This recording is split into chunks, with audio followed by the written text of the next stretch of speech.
to another episode of the Cover One Film Room, part, of course, of the Cover One Sports Network. I am one of your two hosts this evening, Anthony Prohaska, joined by the returning Eric Turner, who was off last week, but he joins us for this special episode following the Bills' Week 6 victory in Kansas City. We are very excited for this episode of the Film Room, and this episode of the Film Room is brought to you by our sponsor that we've been plugging for the last several weeks that we're very excited to partner with, Nickel City Cigars.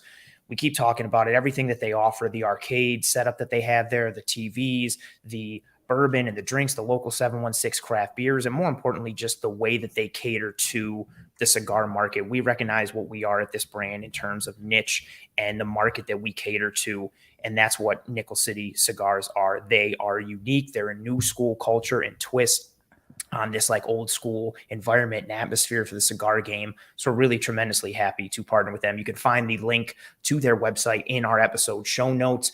Mention Cover One, get 20% off in store. Use the promo code COVER and the number 1 on the website. Get 20% off your order there. They deliver to your door. You can pick up in store. All of these things. We're excited for that. And we're excited to dive into this film from the Bills versus the Chiefs. And we're also tremendously excited because we have a special guest in tonight's episode, Mr. Ted Nguyen, someone who, Eric, you know very well. I know just from the Twitterverse as someone who I genuinely respect.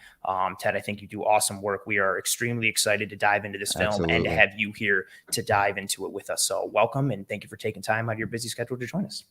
I appreciate you guys having me on, and it's been, I got to know Eric a long time ago when I started my little Raiders blog online. I think that was maybe 5 years ago. Yeah, time flies. So it's been a long time, and it's pretty cool to see what you've done with Cover One, and how you guys expanded and all the things you guys do and the access you guys get now. That's pretty awesome to see.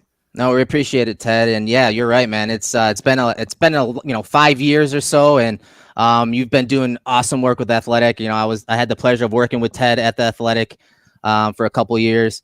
And if you guys don't know who he is, please follow him on Twitter because, his work is one of a kind. If you guys like what we do with the film, I mean, Ted, as you're going to see tonight, he's going to put on a clinic. He's going to his Twitter handle is literally at FB_. Right. Like it's literally in the Twitter handle. Like it's just perfect. Yeah, I used to be Raiders analysis, but when I started covering the NFL as a whole, I had to change it to something a little more league wide, and I literally had like 5 minutes to think of one, and I came up with FB film analysis, and it stuck. So. No, you do great work, man, and you're just someone that I've always leaned on. If I see something, on the film, I'm like, I don't know, man, what do you think this is? And so I always bounce ideas and things off of you, and always appreciate you obviously reciprocating and talking ball with us. Actually super excited about tonight and having you in the film room with us. So I want to start off with just the game between the Bills and Chiefs and just the overall philosophy of the Chiefs offense, because we're going to be looking at the Bills defense versus Patrick Mahomes and the Chiefs offense today with you. We're going to break down some of the defensive game plan of Leslie Frazier. And I want to get your thoughts on the Chiefs offense so far this season. Obviously, Tyreek Hill's not there. So how has that changed things for the offense? And did that have an effect in this game? Yeah, it's one of the big questions for the Chiefs coming into the season was how are teams going to face them now that they don't have Tyreek Hill? Obviously, with Tyreek Hill, teams show them a bunch of too high. The only team, the closest team to them was the Bills, and they were pretty close, but the Chiefs were a little more ahead as far as seeing more too high coverages. And the question was, so are teams going to respect Patrick Mahomes enough to keep showing them too high coverages without Tyreek Hill? And the answer so far is no. They are playing more man coverage because they don't respect the Chiefs wide receivers, and they want to disrupt them a little bit. They still are seeing a good amount of too high. It's just not as much. And Leslie Frazier had the same idea coming into this game, cranked up the man coverage, which they don't normally do that much against the Chiefs, and it just worked for the most part. It disrupted the receivers. They had a couple big plays where they had a pick on for Juju Smith-Schuster, and they had explosive off of that. But I thought the man coverage was effective. Yeah, and Ted, within that, the man coverage switch up for the Buffalo Bills, like you mentioned, something that up until this game, they were predominantly zone defense up in the 70%, mark and leading the league and tops of the league for that. And then, so we saw more man coverage in this game. We also saw a bit of a personnel switch for this Buffalo Bills defense, using a bit more dime package, subbing out a defensive lineman, going with 3 down, 2 linebackers, and then adding Saran Neal, who had a bit of a tough time at Shaky, times, a little shaky. But he also had some, I think, an athletic physicality and kind of leaned on Travis Kelce that whole game. Talk about that personnel grouping usage that you saw from the Buffalo Bills and how that was used to combat what the Chiefs wanted to do and who they are at this point in the season. Yeah, I mean, so the danger with playing man coverage against the Chiefs is you have a bunch of guys that are going to turn their back to Patrick Mahomes. And obviously we know Patrick Mahomes is one of the best play extenders and play creators in the league. And we know. It's dangerous when you have a bunch of guys turning their back because, he's not that fast, but, he can get a ton of rushing yards, when you give him an open lane. Yeah.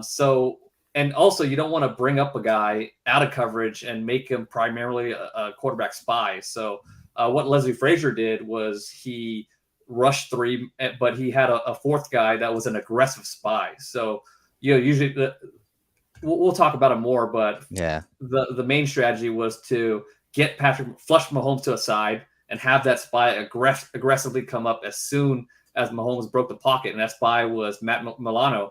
And obviously they trusted Milano because he's so athletic and explosive. Basically, he was the 4th rusher in this game. Yeah, and you talked about man coverage and, the personnel groupings. You wrote an awesome article about this matchup and game plan on The Athletic today. It dropped. And in that article, you talked about the man coverage and how the Bills played it right around 15% prior to this game, but then up their man coverage percentages to 34.4%. And then you also talked about kind of like not just the personnel, but the defensive structure that Leslie Frazier used. And it's something you wrote about before too, I think in regards to Russell Wilson, I think trying to contain Russell Wilson, him leaving the pocket and whatnot. So talk to us about odd mirror defensive front, what it is. You kind of mentioned the aggressive spy. That's a huge element to this. So talk about that defensive structure and why it's used so frequently at the college level in, the Alabama, Georgia, and why they do it against certain quarterbacks at that level. And now we're going to start to see it even more at the NFL level. Yeah, I mean, you said it. It comes from Alabama, Georgia, and the first time I heard it was from a clinic from a Georgia defensive coach. And his main reason for using it is because 2-man is basically one of the best coverages you could play against anybody because you're playing man coverage at, aggressively with trail technique, but you also have 2 safeties over the top. So that's a very hard defense to pass against. But the problem with playing 2-man is you don't have anybody in that middle intermediate area that has eyes on the quarterback. So, in college, you face a bunch of athletic quarterbacks that can run. And if you don't have eyes on him and everybody's running deep and you have the only guys with their eyes on the quarterback are your 2 deep safeties, you have to find a way to contain them and you have to find a way to spy. So odd mirror is a way to do that. You have a 3-man rush that rushes the quarterback to a side. Let's say if they want to flush him to the left, then the design is going to flush him to the left. The spy knows he's going to the left. And as soon as he breaks that way, that spy is coming up and he's going to try to attack him aggressively. And a lot of times the pass protection doesn't even account for that 4th guy. So he'll have a free run at the quarterback. Yeah, and you mentioned, yes, 2-man's a great coverage, but it does open yourself up as a defense to scrambles and some really explosive runs from the quarterback position. And that's something that, as Anthony alluded to in the beginning, like that's something that we know and we've seen with Patrick Mahomes versus the Bills. I mean, if you look at the 2020 divisional game, Mahomes had 7 scrambles for 69 yards.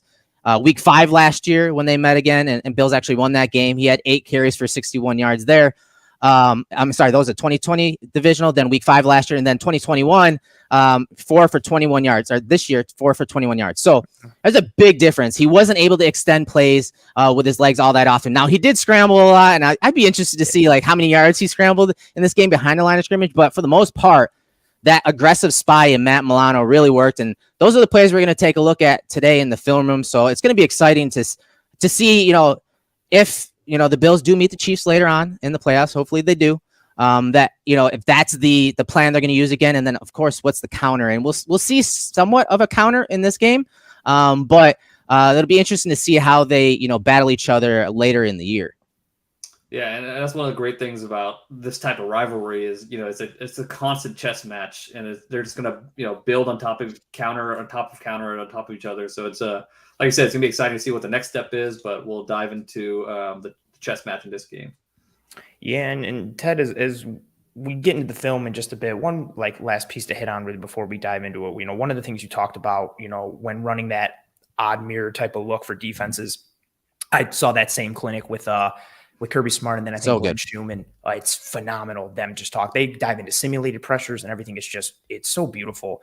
And Glenn really hits home that idea of using odd mirror to not allow the quarterback to escape in those inside lanes, that B gap type of lane for immediate yardage, and make him, if he's going to get yards, if he's going to convert, he's going to have to run outside and outrun that spy, who in this game, that aggressive spy, that was Matt Milano. Talk a little bit about what you saw from the Buffalo Bills in terms of using that odd mirror in Milano to, you talked about it, kind of control when and where Patrick Mahomes scrambled to, and also when they use these looks. They've used them in those high leverage situations to really force the Chiefs' hand and kind of dictate protection and also dictate where they were going to flush Mahomes to and how they could contain him. Yeah, so what they did with Milano was they mugged him at the B gap. They put him on the line of scrimmage, so that the pass protection does have to account for him, and they have to set the protections a certain way with him on the line of scrimmage. And I thought it was just really smart to use Milano because he's so explosive, and there are times when Mahomes can extend a play and get towards the sideline and then make a throw. But then when you have a guy that's so explosive and close that space so quick, he doesn't have time to do that. And you saw, because I've seen teams use this strategy against Mahomes. It's not anything really new, but there's times where he could still extend and get outside and make a play. But Milano was so quick to get there that you could just tell that, Mahomes was pretty annoyed, and it really disrupted what he wanted to do. Yeah, and so we're going to jump into the film now. We have about 5 defensive plays with those 3-man odd mirror fronts. So this is the first one. This is a backed up situation for the Chiefs. We're in the second quarter, 3rd and 10 situation, 5:25 on the clock. Chiefs are already up 7-3. And, this is one of those situations like, man, 3rd and long, like the Bills defense has to get them off the field, and they do a good job here. And so the personnel here, you have 3 defensive linemen, 2 linebackers, 6 defensive backs. That means Saran Neal is in, and he's actually down here, right here, to Travis Kelce's side of the field. The Bills played several different types of coverages in this game, right, guys? I mean, we saw man, we saw, different versions of man, we saw quarters. They did some awesome stuff with the coverages. A lot of the odd mirror stuff in that clinic that Ted and Anthony referenced was a lot of man coverage because, again, they have the athletes to run that type of stuff. And so they usually throw those type of variations of that towards the offenses. On this one, the Bills are playing a form of quarters coverage here. So look at the communication, first of all, guys, like the communication between Hamlin, Perrin Johnson, Edmonds, and then Benford over there to the top of the screen. They're all communicating because they're playing a 4 over the 3. Again, it's just not getting out leverage. That's just, box coverage. There's 3 eligibles to the top of the screen. They're boxing in those guys and kind of pattern matching to that side of the field. Now to the bottom of the screen, where there are 2 eligibles right here, they're just playing normal quarters coverage, but you can see the communication between Poyer and Hamlin. This is why he's so important, man. Like, he is trying to communicate to Hamlin to get up near the line of scrimmage a little bit closer. He wants him actually up in this guy's face to present it almost as man coverage, but really so that Poyer doesn't have to be so aggressive in that quarters coverage look. But on this play, I like the twist between Ed Oliver right here and Shaq Lawson, and it almost gets home, but Ted, Mahomes does a good job of kind of manipulating the pocket just enough so that he can check it down to his running back, right? Yeah, and that's what he's so good at, just making those, we see those crazy wild scrambles, but he also does a good job of those little micro movements in the pocket just to buy enough time. Yeah, so Anthony, talk about this this twist right here from Oliver and like how, the movement by Shaq Lawson, who just quietly always puts up a good game and so makes some big plays, how he kind of shortens this edge for Oliver on that twist. Yeah, his whole game of, we talk about Shaq Lawson so much from a edge setting perspective in the run game, but his game, that compression piece, that physicality piece, he had several pass rush snaps in this game of just pushing right tackle Andrew Wiley into the lap of Mahomes. But exactly like you said there, he spikes inside and he creates basically like a free arc opportunity for Ed Oliver. He occupies Trey Smith, Wiley, and the running back Jerick McKinnon block in there, and Ed Oliver comes free. We've talked about it so much from a run defense perspective, what the defensive line has done this year in keeping Milano and Edmonds clean. But this time you see that example apply from a pass rush perspective in this twist where Lawson occupies multiple blockers, which creates a free opportunity for Oliver. And that's something you really want to see with this Bills defense. Ed Oliver is fantastic with his movement and in space and that penetration type of defensive tackle. And what I also like with Ed Oliver here, watch how he times it. Like when he comes off the snap, he starts, he boom. He looks, he reads, he sees Shaq, and then it's a tight loop. No wasted movement. Wiley gets a hand on him, but he's got that good core strength. He fights through the hand and then keeps moving forward. And then we get a tackle from Tremaine Edmonds that just keeps this short of the first down. Right. And so we're going to move on to the next play. Now we're into the second half. Third quarter here, 3rd and 9. The score is now 10-10.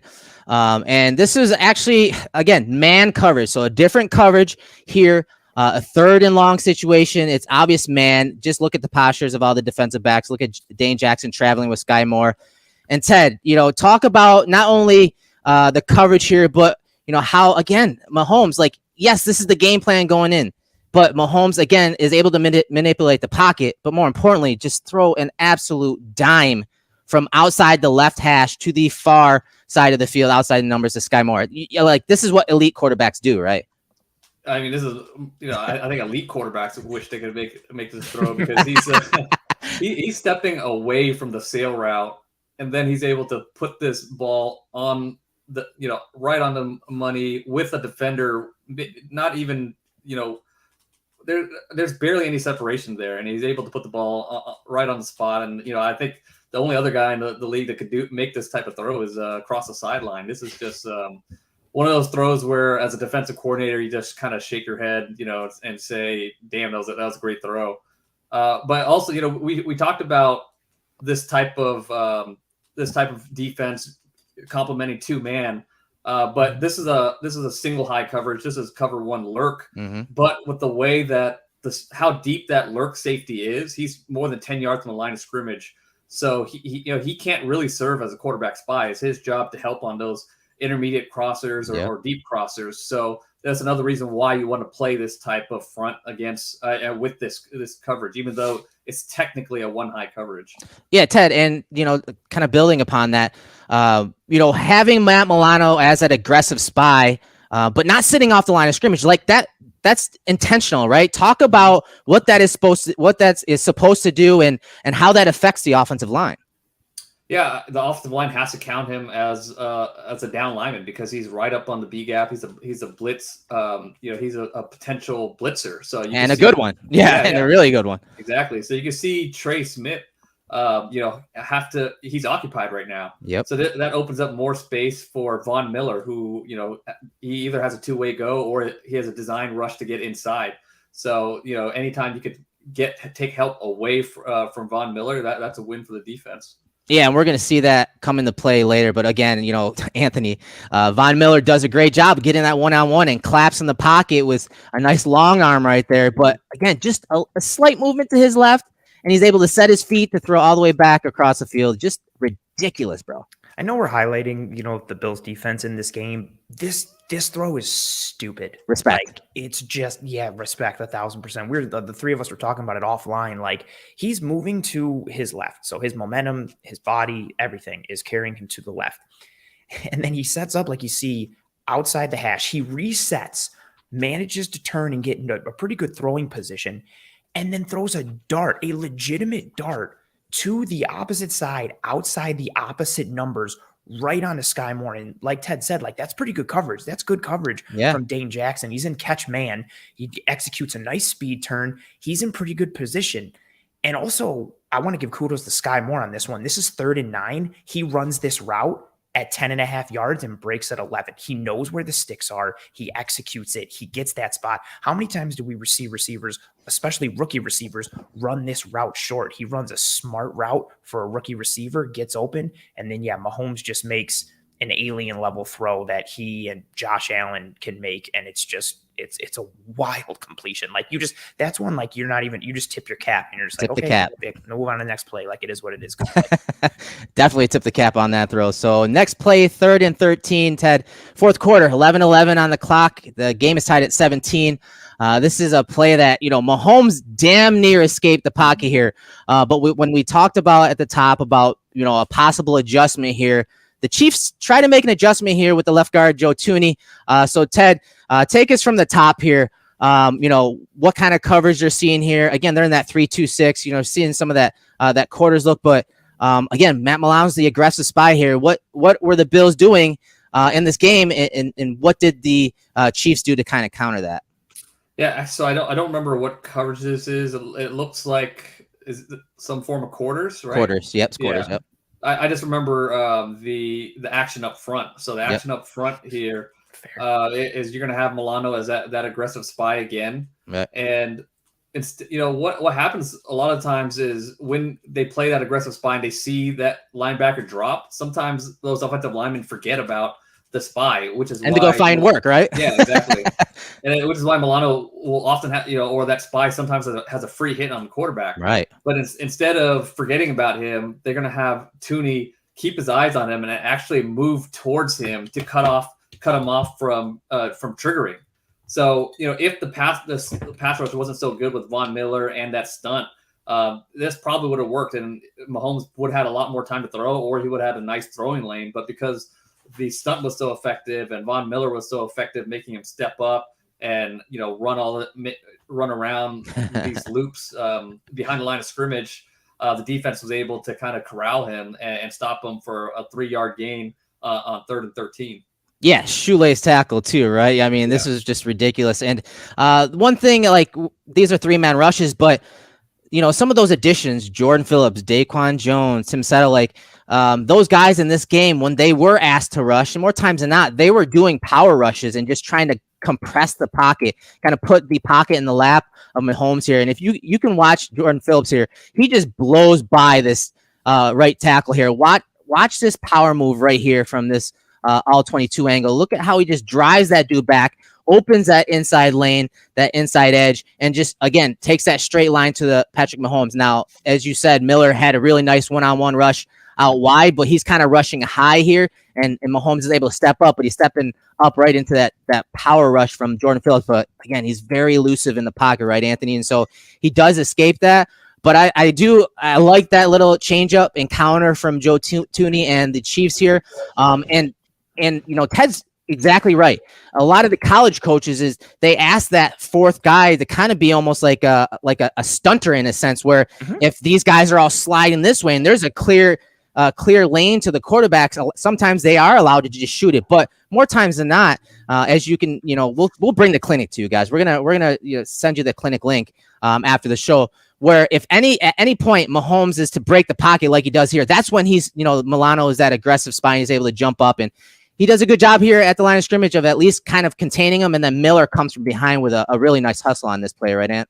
Yeah, Miller kind of heel taps him a little bit and gets him to go down. But the piece from Thuney that Ted mentioned is so important because of how it muddies the waters for Milano and almost kind of neutralizes him, because, Eric, like you're talking about with that clinic and, what Georgia and Bama, previously when Kirby Smart and Schumann were at Bama, what they teach their linebackers in these odd mirror type of looks and these 3-man rushes with this aggressive spy is, as soon as you see that QB start to break, you're gone. The second QB is off the spot, you go. So it almost, Eric, to your point, it almost works like a 4-man rush or a twist game with, especially if those edges are spiking inside, that aggressive spy can just kind of fill where they were, hem the quarterback in and attack. Milano's angle and his lane gets muddied because of Thuney, because of that adjustment. And, I also had a follow-up, for Ted. We were talking about this offline too, and a little bit in this episode, these type of looks, this isn't like wildly new to the Kansas City Chiefs offense. This isn't the first time they've seen it, but the Bills were able to execute because of the personnel and the players that they have. Do you see this as being, the type of success that the Bills had in this game? Talk about how not how it's completely unique to the Bills, but just how important it is to have these players that can execute in this scenario when it's not just like, well, the scheme is what completely shuts it down. Talk about how the players and the pieces fit into that to make these type of fronts and looks work. Yeah, I mean, well, you can see it here. If that stunt didn't hit home and Mahomes was able to flush left, he would have had all the time in the world to, especially with Tooney on top of Milano like that, to try to wait till somebody breaks open. So, but because the pass rush was so good and that stunt to his right, he had to run in circles. And there were times where, Von Miller had that high rush too, but he had a sack off of it because he was able to beat the tackles so cleanly. And when you don't have a guy that's explosive as Milano, and it does take him maybe extra second to get there, that extra second might be just enough time for Mahomes to find a crosser and hit him for huge gains. So just having these type of athletes makes this scheme just that much more effective. Yeah, and they have guys that can, several guys that they can throw in there in waves, especially when you're talking about only rushing 3 defensive linemen. Like they have 8 deep at that, at the interior and edge player position. So it's definitely nice to have that type of wave when you're trying to run this type of scheme. So on to the next play. Chiefs are now up 20-17, still in the fourth quarter, 6:40 on the clock, a 3rd and 6 situation. Again, they ran most of these on 3rd downs and 3rd and long. So 3rd and 6 was actually the shortest 3rd down play when they did bust this out. So another 3-2-6 look, another man-to-man coverage. And this is the play that, Ted was talking about. It's a sack by Von Miller, who's right here on the hash. It's a 3-by-1 nub tight end set from the Chiefs. And you're going to see just a really nice ghost stab, but it's a ghost stab with a nice rip, a strong rip. And you can see, Miller's bend from the end zone angle, but the bend is stupid. Like it's ridiculous. But as Ted pointed out earlier, you're going to have another lurk call. So cover 1 lurk, you're having Hamlin drop to the middle, Poyer drop into the post.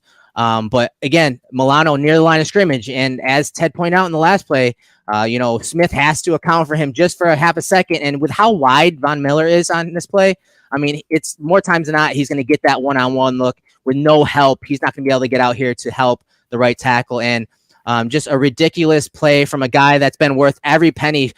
This year so far, he's been worth every penny, Ted. Just awesome. And when they needed a play and they needed Miller to close out this game, he did on these last few plays here. Yeah, and so this type of rush, you can see the right side, the defensive right.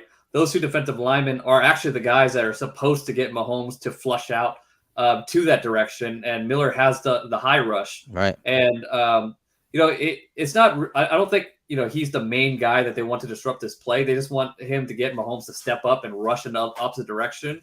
But his rush was so effective that he's able to get past, I believe that's Wiley. Yeah. And Wiley actually doesn't do a bad job here because, he's setting pretty deep and Mahomes doesn't really step up. But, like you said, the bend is so good here and just using that ghost rush and rip to free him. Wiley doesn't do do a bad job. It's just, defense is that good. And the coverage does a pretty good job of making him hold the ball as well. Yeah, and talk about, the coverage and like why teams want to play that man coverage, because if you can get some sort of pressure on quarterbacks and, you're not throwing into those, the thing with Mahomes and the Chiefs versus the Bills scheme over the last couple of years is like they played a lot of zone, a lot of 2 high looks. And so there's a lot of room underneath that, they could be eaten up with. But when you are able to press a guy, and I know Neil struggled, he struggled this game, but he also leaned on Travis Kelce for majority of games. So when they got into some of these moments, he was tired. You could tell he was labored a little bit. And so it makes those windows a little tighter, right, Ted, when you play this type of press man coverage, especially on the Chiefs' best offensive weapon. Yeah, and you don't let guys get to get full speed quickly. And when you have that robber there in the middle of the field, it's hard to run crossers. And that's the one thing, you want to hit against man coverage. You want to hit those crossers, but by having that robber there and just being able to deal with Mahomes with the 4-man rush, you could have that robber deep, and you can see. I believe that's the lurker right there, helping with the crossers. So you can see how this works out perfectly, just how it's drawn up.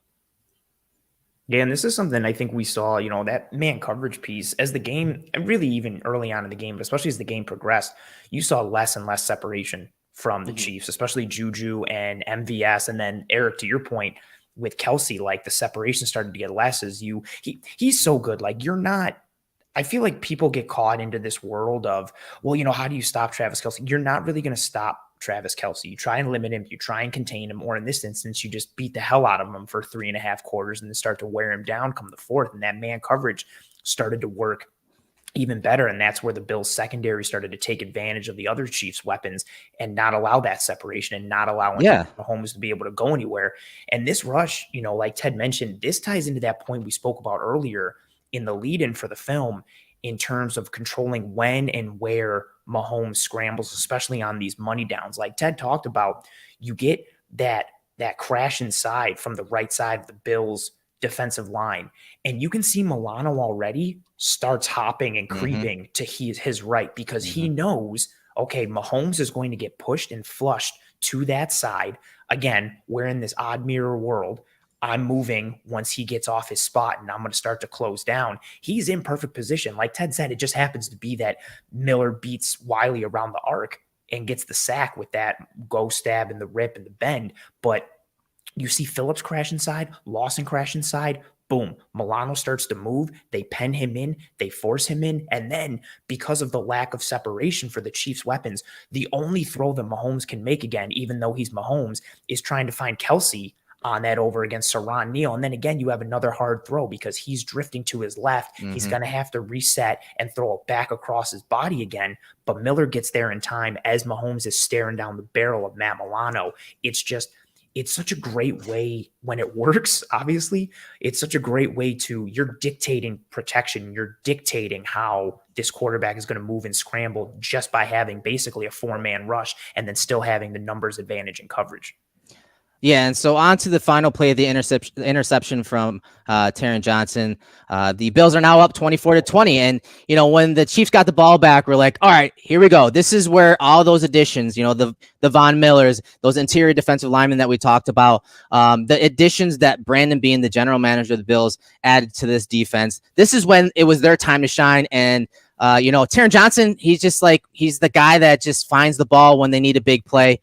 But a lot went into this play, so we're going to break it down. So 56 seconds left in the game, 1st and 10 situation. And for a majority of the game, Ted, it was either like they're playing zone, some form of quarters, or they're just doing straight man, whether it's, a two-man look or a lurk call, like you kind of saw a couple of those plays.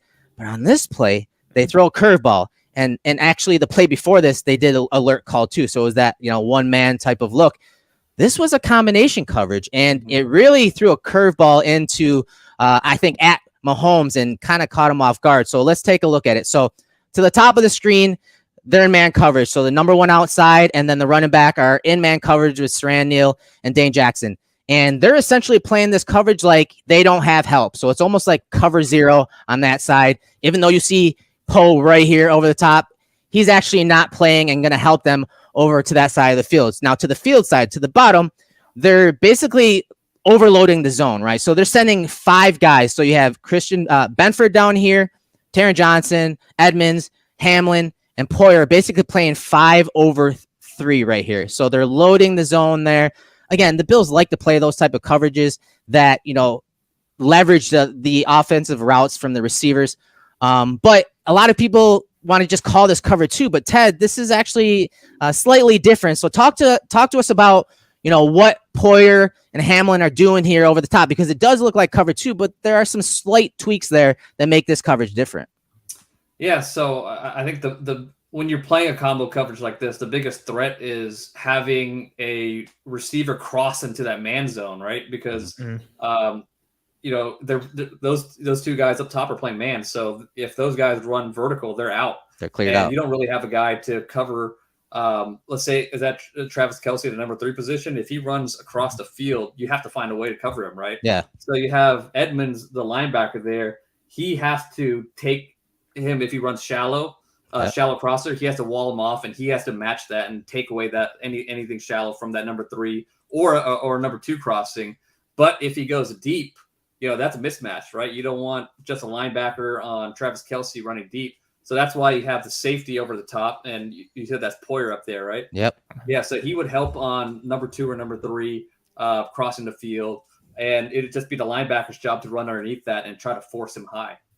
Right. So if, as Ted said, if any of these guys run some type of crossing route or to the post, Poyer is going to shut that down. He's playing more of a post look rather than like near the numbers on a cover 2 type look, zone type look. So, you're having Hamlin playing over the top of these guys to the bottom. Benford and Taron Johnson are kind of playing cover 2, and you have Hamlin over the top. And Hamlin only has to worry about, again, with Poyer in the post, having any type of route that runs like deep corner, or even if this guy were to go vertical 1 here and they have an out route, which they kind of do eventually, you can have that corner kind of trap it in a sense. It kind of looks like a trap, but just really good stuff here, Ted. And talk to us about what happens on this play, not just from the coverage sense, but what happens from the pressure up front.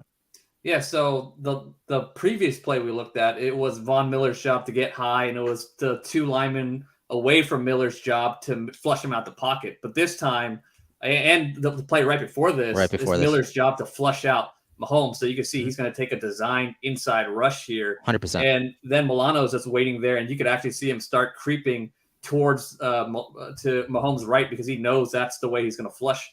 And on the previous play, like you said, they played all man coverage. They got Mahomes to flush out to the right.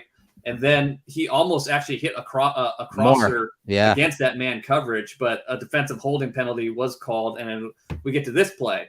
So when we get to this play, they play that combo coverage, and then you have a crosser coming from the other side. Mahomes thinks that it's man coverage, so he thinks that he should have this crosser wide open with no help. But instead, you have that zone side, so you have zone eyes on Mahomes, and he's going to trap him and just jump this pass here.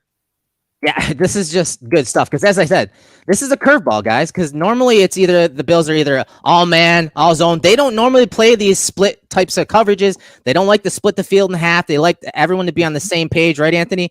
That's why this play is just so money. And, the fact that Kelce's kind of sitting in that hook to curl area when they're running like almost like a drag concept. He's running a sit and you're getting that, like crossing route right there. And when Mahomes is looking at Kelce, he sees Edmonds dropping. He's like, oh yeah, they're clearing out, and I should have that crosser, but he doesn't realize that Taron Johnson's sitting in that, just inside the numbers there, and he's just waiting for him to roll out to his right. And that's what I like about this, Anthony. I like, the predetermined inside rush by Miller on the last 2 plays.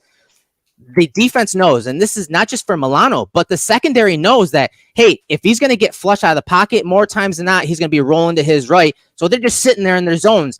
Again, 5-on-3, all right? 5-on-3 to that area, just waiting for Mahomes to make that mistake. And Mahomes does with the pressure, that aggressive spy by Milano, and then Taron Johnson. Again, big play by him to really end the game here. This is that kind of rush where, we talked about it a couple plays ago, where when you run these odd mirror looks, it can almost work like a 4-man rush or a twist. And that's basically what you have here with what Von Miller does on the left side. He spikes inside, drives Mahomes out to the left side of the screen here. And then Milano then, exactly like Ted said, he starts hopping, he creeps, and boom, you can see it. Like, this is exactly what you coach it up. Like, this is the teach tape for that aggressive spy. As soon as Mahomes is off his spot, you're going, you're booking, you're closing down on him. And when you're an elite athlete like Matt Milano, you're able to close down on someone who's good with their mobility like Patrick Mahomes. And what's also nice too, if you look at the initial start of the play, Mahomes looks at Sky Moore coming on that drag. But then he's got Milano in the middle. He's got Edmonds in the middle. I think that kind of muddies his look and his read a little bit too. And then as he gets flushed and he escapes, he tries to make that throw. He's got to make a sidearm angle and throw it around Milano. Maybe even that gets into his field of vision and Taron Johnson comes up. And then you're adding all of those things So the odd mirror, the spike inside from Vaughn, the aggressive spy from Milano, and then you're mixing it with, Eric, like you said, a combo coverage that we really don't see from the Bills typically, but we saw a bunch in this game. How much did we see them lock one side and man, and then on the other side, they'll play cover 4, they'll play quarters, they're playing cover 2, they're playing 5/3, just a variety of coverages, which is honestly something you have to do to beat a quarterback of this level in Patrick Mahomes. You have to do anything and everything you can to change the pre to post snap picture, to, confuse them with Jedi mind tricks and make them unable to kind of predetermine and trust what they're seeing pre-snap or even post. And then also, to key it back to Von Miller, like, this is what you got him for. Someone who you can put in that wide alignment, who can win in a one-on-one situation, who you want in that isolated situation. So when you show Matt Milano and mug up on the line of scrimmage and that guard has to honor him, it gives an awesome one-on-one opportunity on the outside to Von Miller, and he executes. Just so many things in that play encapsulate what this defense is and has been this year, and also what they did in this game against the Kansas City Chiefs, a game that we were excited to watch live, a game that we were excited to break down here in the film room, and a game that, man, it worked out perfectly, Ted, with the article that you wrote today, which was brilliant, and having you here was phenomenal. Like, your analysis and your expertise and the insight that you offer into not just this game, but the game of football as a whole was tremendously appreciated by myself and Eric. Yeah, and for sure. I do have one question, because I've gotten the comment in the room. Ted, we just went over the odd mirror front. Talk to us about, give us the stats, because it's something we didn't get to. Tell us the stats when the Bills rushed 3 or less in this game versus Patrick Mahomes. When they rushed 3 or less, he had 9 dropbacks, and his passer rating, he was sacked once, he had 1 interception, passer rating of 63.1. So pretty effective. Pretty effective. It was a pretty good plan, and again, executed very well from the guys on the field. Ted, man, it was nice to actually have you in the film room with us. As I said, if you guys aren't subscribers to The Athletic, I highly recommend it. It's all quality content from writers all over the country. They cover all the sports, all the teams. In many ways, it's like beat reporters for your team, but on a national level. Really good content, quality, and Ted's content is no different, Ted. But let everyone know where they can find you on social media. Talk about your article that you dropped today and what you got coming up this week. Yeah, so like you guys mentioned, I wrote an article about the Bills. You can find that on my Twitter feed or on The Athletic, FB_film analysis. And later this week, I'll be writing a little bit about the Packers and Aaron Rodgers' suggestion to simplify the offense and what that means. Ooh, that was quite the shot he laid out there, huh? Holy cow. Very wild. It was, and I don't think we'll see that from Josh Allen anytime soon. Oh no, he's a company guy. He's a good company guy. He would never throw people under the bus like that. Mm-hmm. No, that is not a Josh Allen move. Well, Ted, again, we thank you. We'll keep an eye out for that article, because even just as football fans, like, what's going on with that Packers offense is extremely perplexing, as they're only living horizontally, and just I know someone of your caliber diving into that will be, quality work. So again, absolutely, we'll send you on your way, but thank you so much for being here, riding with us. You were as expected and as delivered. So we appreciate the hell out of you. Thanks, Ted. Yeah, no problem. Thanks for having me on. And you guys are by far the best fan site that covers fan site. I love it. I don't know what else to call it, but you guys do the best job by far of any. Appreciate it, dude. Thanks, Ted. You're the best, Ted. Guys. See you, bud. Later. Good. Yeah, man, he's fun, dude. Like I said, he's a guy that I lean on a lot. When I'm trying to bounce off ideas. Anthony, you and I are pretty much doing that every day. But Ted's a guy that when I want a different look across the league, because again, he covers every team basically much. He's a national writer for them, so it's nice to have a different eye from time to time. And he just crushed it. He absolutely crushed it. He, again, as advertised, I'm a huge fan of his work, so this was tremendous that we were able to get him in here with us. Eric, I want to pull something up real quick. Yeah. We talked about it offline. We don't really pat ourselves on the back often. And I personally, I'm say little when you lose, say even less when you win. We got a super chat here from Gabe, which I appreciate very much. 1, just Gabe, you being here. 2, that you founded, this content good enough in your heart to give us a super chat donation. So we thank you for that. Also, thank you for this comment, because it gives us an opportunity to say what I wanted to mention. Yeah. Eric, Gabe says, we learned from the Bengals in the AFC Championship. He's referencing, of course, that the Bengals were often dropping 8 into coverage, and that caused problems for Patrick Mahomes in the second half. But Erik, you and I did a film room episode leading into the Bills versus Chiefs divisional round last year where we scouted the Chiefs heading into that week. I came up with an offensive game plan for the Bills. You came up with a defensive game plan for the Bills. And again, it may be corny to take victory laps at times, but what we came up with, I came up with was with a run scheme to attack the Chiefs defense and Chris Jones, which the Bills used in this game. You came up with the idea of dropping 8 into coverage exactly as you have it pulled up there. The Bills did not really use. We got the receipts. We got the receipts. We keep them, just like Robert Saleh and the media and the Jets. The Bills did not use our tactics in the AFC divisional round against the Chiefs, and they still should have won even without them. But I find it very funny that the Bills came into this game and used literally both the tactics that you and I outlined this past January, and it led to a very nice victory on both and execution and success on both sides of the ball. So feel free to talk about why we're fantastic. Yeah, I mean, as you guys can see in the attempt column, teams did this to Mahomes last year. They rushed 3 against him and used that spy. He had 63 attempts last year going into the divisional game against the Bills. So there's one thing that, I recommend him, like, hey, that may be a path to a W. And of course they didn't use it. I forget the exact number that they did, rushed as far as 3, 4, 5-man rushes, but they didn't use it often. But as the super chat says, the Bengals did. And that's part of the reason why they upset them, right? I mean, it was a huge gamble, but really the numbers showed that you could get pressure on Mahomes and then use that spy. It just, man, I think in that game the Bengals used like 47% 3-man rushes. Like it was some crazy high, ridiculous amount. It was at least half of the snaps, and it did work. So appreciate you, Gabe, for that super chat and joining us tonight. And man, and that odd mirror front stuff is fun. And again, it's something now that they've shown. So what's the next step? How do you beat that as an offense? Honestly, I don't know. Especially when the Bills are running, because as you said, Ant, like their personnel is just ridiculous. Like they're so good this year.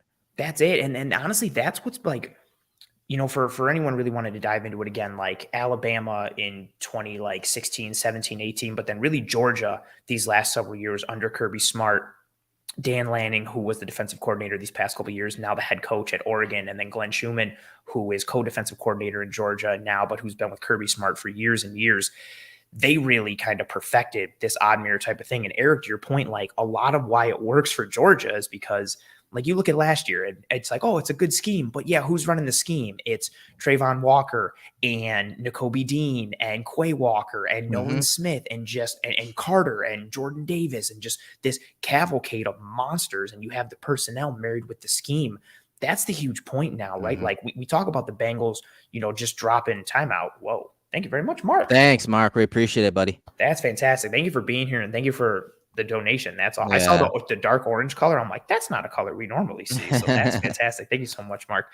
And it was mentioned in the comments from Jordan that's saying that we have the personnel now. That's part of what worked for Cincinnati. You had Trey Hendrickson and you had Hubbard, and that honestly like helped you so much on the edge. Now you have the Buffalo Bills with a bona fide Hall of Famer and still elite rusher in Von Miller. He's able to win on those outside, opportunities, and boom, like then you have an athlete in Milano and you're good.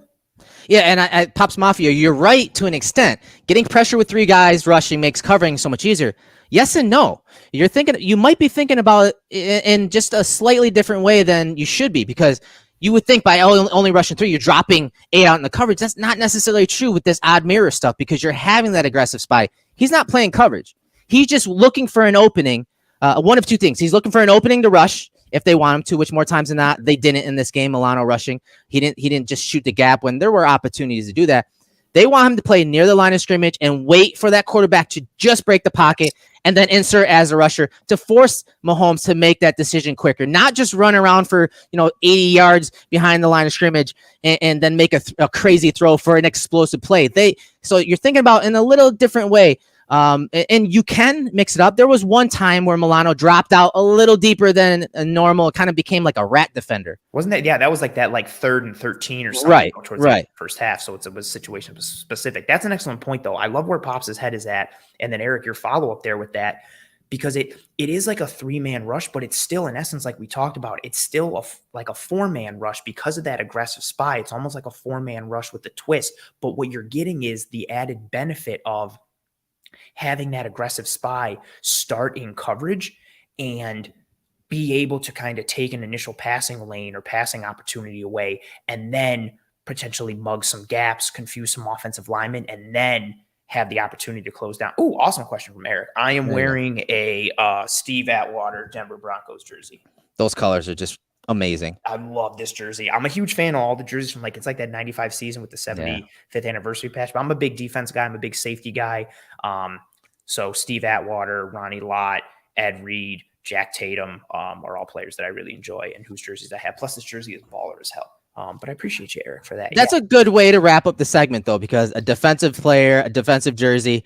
But guys, we're not done here. I know it's almost 10 o'clock, but it's not done. It's time to transition because we have to cover the Bills offense. And did the Bills offense do anything?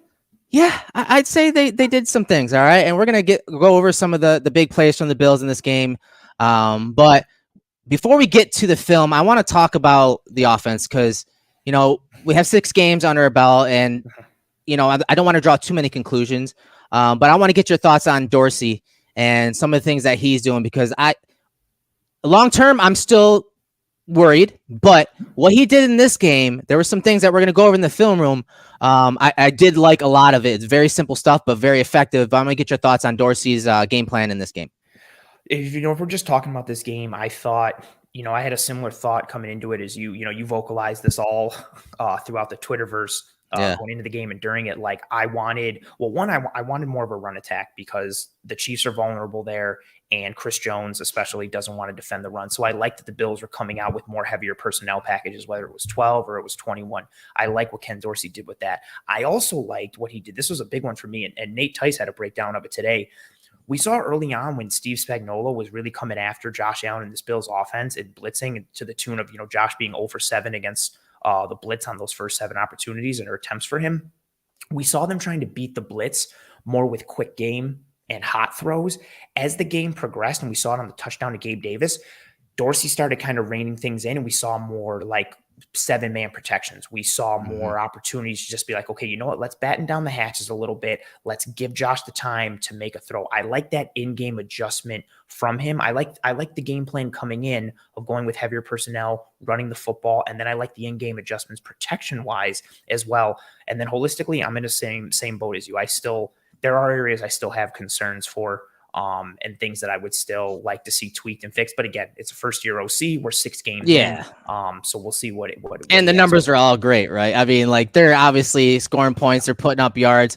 But one thing, and I did a breakdown on Stephon Diggs yesterday on the YouTube channel. So after this, go ahead and take a look at it. But we're going to touch upon some of that stuff. But the main thing from this game that I loved was moving Stephon Diggs around. And it's kind of been that way the entire year. I think they are putting Diggs, not just out wide, but in the slot 35% of the time.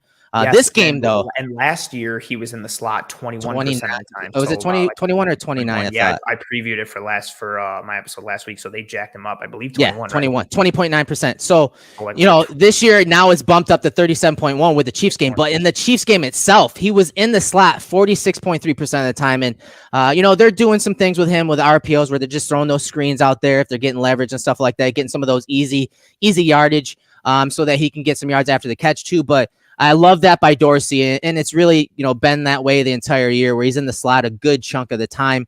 And it paid off in a lot of ways the last few weeks.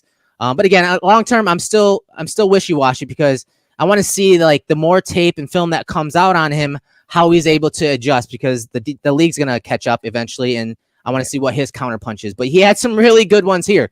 The other thing about him, not just moving Diggs around, but when you guys go back and watch a game during the bye week, go back and watch some of the games, pay attention to the offense on the first few, drives, the first 20 plays, the scripted portion of the game plan, because what he's been doing, and it's something that Kyle Shanahan does a lot, is he scripts a lot of different plays and personnel groupings and formations and all that stuff. You know, a lot of offensive coordinators do that, but he collects that information and intel, and then he'll take it on like the third, fourth, or fifth drive and then make an adjustment. So, maybe a guy underneath was open on that first look in the first quarter.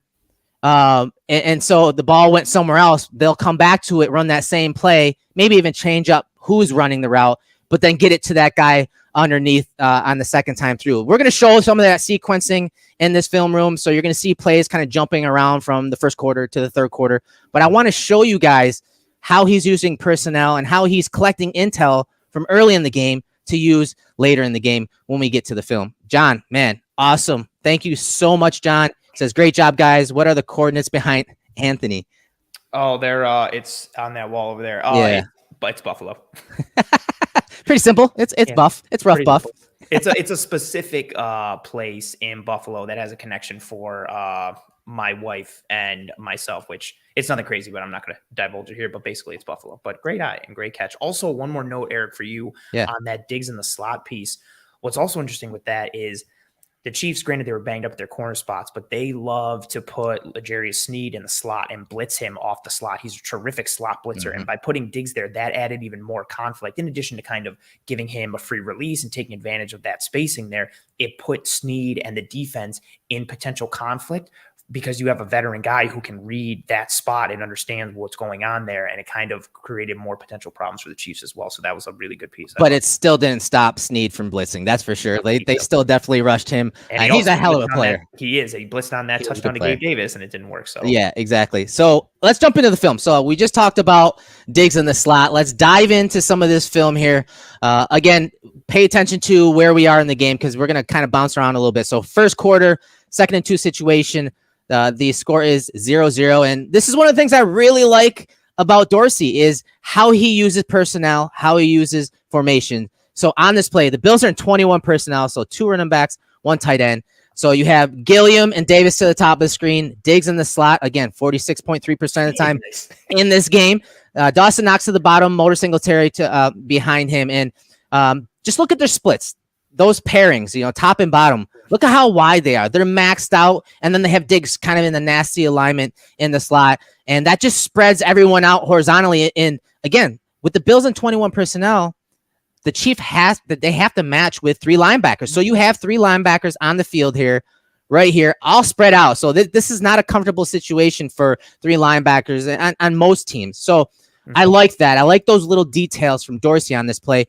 And more importantly, it gets Diggs one-on-one against Nick Bolton, who is a very good run stuffer, very instinctive guy, but you're going to take Diggs versus a linebacker any day of the week, right, Ant? Oh, yeah, and no disrespect to Nick Bolton, but especially against Nick Bolton, who he's shed some weight and he's changed his body type a little bit and he's become better in coverage this year, but coverage is not his strong suit. And we saw something similar with this against the Steelers. Actually, similar idea. The Bills were in 21 personnel and they were in a spread look. I think Sweeney was the number 1 receiver. Gilliam was the 2. Diggs was the 3. And it got Diggs matched up one-on-one against Robert Spillane in almost like that was a different. It wasn't split like this. It was a 3-by-1, but it was the same thing. You get your best wide receiver up against a linebacker, like that's a win. And then you add in the details of spreading out that defense, spreading out those linebackers. Like this is just too easy for Stephon Diggs. This is beautiful. Exactly like you said it. It's too easy for Stephon Diggs. He cooks him right away, gets open, and then also because he cooks him, combined with how spread out the rest of this defense is, it creates a natural opportunity for Diggs to get upfield right away. The defender closes down from the top and makes a good tackle. But this is just the understanding of Stephon Diggs, the route running, his ability to get open right away. And then also, again, like that idea of spreading the defense out so much, what it also does is it doesn't really allow them to hide or potentially disguise what they're trying to do. They almost have to declare pre-snap based on their alignment and how they're going to match the spread, which also makes things easier for Josh Allen. Right, and so you saw that alignment, and so here's a similar thing, but they kind of, again, they present it differently. They have Diggs up top and a trips bunch, and then they motion him down just to kind of uncover the defense. You see Snead kind of come down there with him again, but they still got the same splits. Now watch this play. Diggs runs more. It's an option route. He curls it up in between those 2 defenders right here in the middle of the field. You have Knox running basically a go route McKenzie just runs a stop route right there, and then you're having on the backside, it's a little different presentation, but an out route from a Motor, and then a deep dig from Davis. But watch how, the defense jumps the route from Diggs right there. So they jump this. This is not really open. So what does Josh do? He's like, okay, again, this is later in the game. They're going to take Diggs away on that option route. Okay, well, I'm going to take a quick peek out wide to McKenzie, and what does that do to this corner? And it stops him just a little bit right there. And guess what? Now, with a natural too high look, they have the honey hole shot, and Josh Allen usually nails this throw. And on this play, he does. Throws it nice and high so that Knox can elevate and climb the ladder for the big play down the field. The Chiefs have been playing a lot of too high coverages this year, particularly cover two. They're one of the tops in the league. I believe coming into last week, they had the third most cover two snaps in the NFL, according to SIS. And they pair that, by playing kind of like a softer cover two, which makes more sense given how they came into this game with their banged up corner situation. And Josh just plays right off of that. To your point, he takes that quick little peek against the Chiefs who are in cover two. The corner bites, and we applauded Patrick Mahomes earlier in the show for several just alien level, fantastic throws. This is one of those throws for Josh Allen. You get the spacing from the three receivers there. And so you get the commitment onto Diggs from that apex defender around the 45-yard line. Then you get the corner on the outside in that cover two cloud kind of look. He sees Allen peek to McKenzie. He comes forward a little bit. But even though he comes forward, this still isn't like a reasonable throw for quarterbacks to make. That this is a hard throw. Like, the corner is still in decent position. Juan Thornhill is breaking on this ball, but Allen's velocity, the angle he puts it on, it's on a rope. And then also, like you said, that ball placement to allow Knox to go up and get it and kind of keep it away from that safety, but also keep it away from the corner. Like, yeah, that's just and you can see it. A normal thing. You can see it from this end zone angle. So again, 1, 2, 3, Diggs, McKenzie right there. Shoulders right down the line of scrimmage. Separates with his hand from the ball as if he's about to start delivery. Jones is right in his face, but he's able to slide just a little bit in front of Frank Clark, and then just, again, throw a nice high point ball. You can see, again, you saw the play to Diggs, to the bottom of the screen on that play. Singletary was sitting there as McKenzie is on this play. And they had a different coverage call, so they couldn't run the go route to Knox. But I like that sequencing. And I will say, there's one major difference between Dorsey and Daboll, which I still think Daboll's a better play caller, and he's more aggressive in many ways. But I think I like Dorsey's sequencing and how he, presents these plays early in the game and then makes adjustments later in the game. That's why they're so good after halftime, after the intermission. Yes, and that's something he talked about, I believe, back during OTAs. He talked about making sure players understood the reasoning for the play calls, not just in a vacuum, like in that one time while they're calling that play, but what it leads to in the future. Understanding why you're calling this play on 2nd and 8 in the middle of the second quarter. It's not just because you're calling because you think it'll work on 2nd and 8 in the second quarter. It's because it'll lead to something on 1st and 10 in the third quarter or the fourth quarter. There's that connectivity piece and that type of sequencing. Like you said, it's really well done how he makes everything connect and everything has a purpose. Right, and everything has a purpose. That's a great lead into this because we're going to watch 2 or 3 plays that they run here. So it's a flood concept. It's one of the most basic concepts, but they ran it several times in this game from different personnel groupings. And I want to show kind of that sequencing. So this is a 21 personnel flood concept. This was in the first quarter, 3:16 on the clock. The score is still 0-0. And this is that shot play, right? This is that shot play to Diggs, who comes into the slot.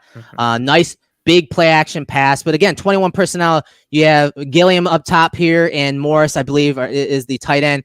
And then the running back in the backfield. So that's your 21 personnel. You got the flood. So you have a clearing route from Davis to the bottom. Diggs is motion to the slot and then running a big deep out there. And then again, that play action pass out of this look. Nice deep drop. And you can see this defender kind of loses Diggs. Here's your clear out by Davis.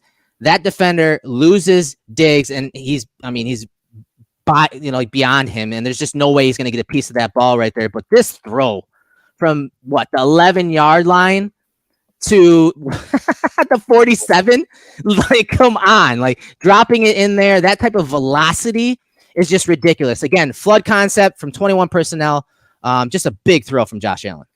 This was a great play call, especially considering the Chiefs there in a single high look in cover 3. So this takes advantage of that because you put that third of the field corner on that to the left side of us based on the camera angle that we got now. It puts that corner into conflict. And then Justin Reed, he's dropping down into the second level. But like you said, he loses Diggs and Diggs just folds in behind him. It's similar to almost if you're running like a deep over from the other side. Like how many times did we see this against the Patriots? But imagine instead of it being an out from Diggs, it's a deep over from McKenzie on the other side. And he gets lost, Ant, because more times than not, you guys know the wave concept, right? So you have a single high look. More times than not, the Bills used to love this post right here, and then this post right here, and then this guy coming flat across. Like that's their wave concept.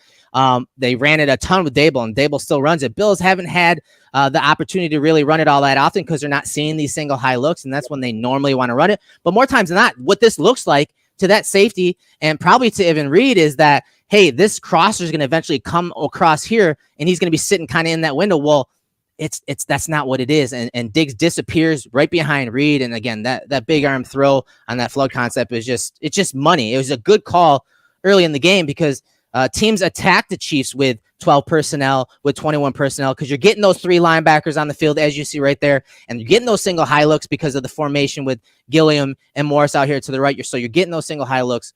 And they're able to run flood, which flood is so good. It's so good against those single high zone type coverages, like you said, cover 3 Ant. So let's look at the next play. So now, again, we're a little later in the game here, third quarter. So again, that was what, the first quarter. This is the third quarter, 1:48 on the clock. It's 17-17.